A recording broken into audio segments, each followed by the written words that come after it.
Abd-ru-shin. Questions and Answers.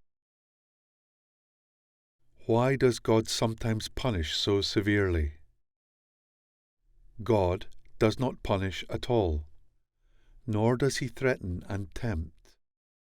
All these are false human opinions. Even the 10 Commandments, which were given through Moses, are merely a guide to show how man can attain to a life of bliss. Only man inflicts punishment in his social system, like everything thought out by him, but unfortunately in the wrong way. Imperfect, and still more imperfect in practice.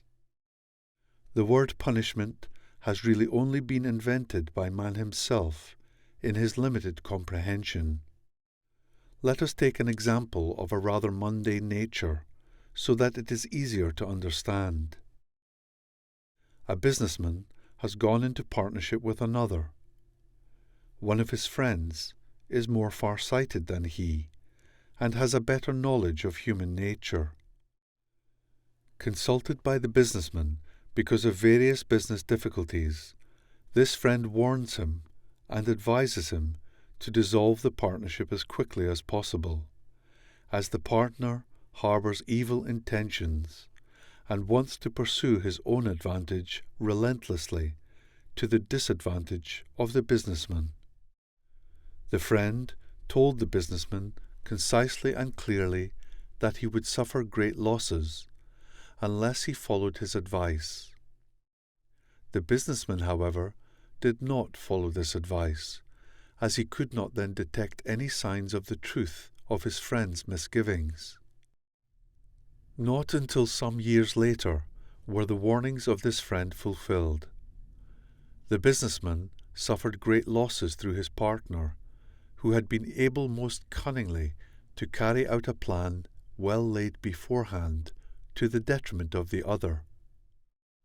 The businessman now called it a punishment for disregarding the warnings of his friend, and sought to interpret this punishment as a chastisement for it.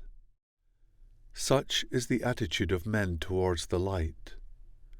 From there many timely warnings are sent to them, through observing which they can save themselves from many an evil. Now, however, they imagine that it is a punishment of God when they are struck by the self-incurred evil, which had to take effect through their refusal to listen or their disobedience. They even think themselves marvellously great when they bear this punishment with patience and expect a special reward for it from God, be it only in the sensation of inner upliftment through their good behavior. All this is self-deception and falsehood, for God does not punish them thereby, but they in their obstinacy have created the misfortune for themselves. It can be observed from the light when a man, or all mankind, takes a wrong path, which must inevitably lead to a very definite end. This end, which man sometimes cannot see, or better still, does not want to see, is clearly recognized from the light. Man, or mankind, are warned. When the warning is disregarded, and men stubbornly continue on their way, it is natural that at a certain time they must come to this end.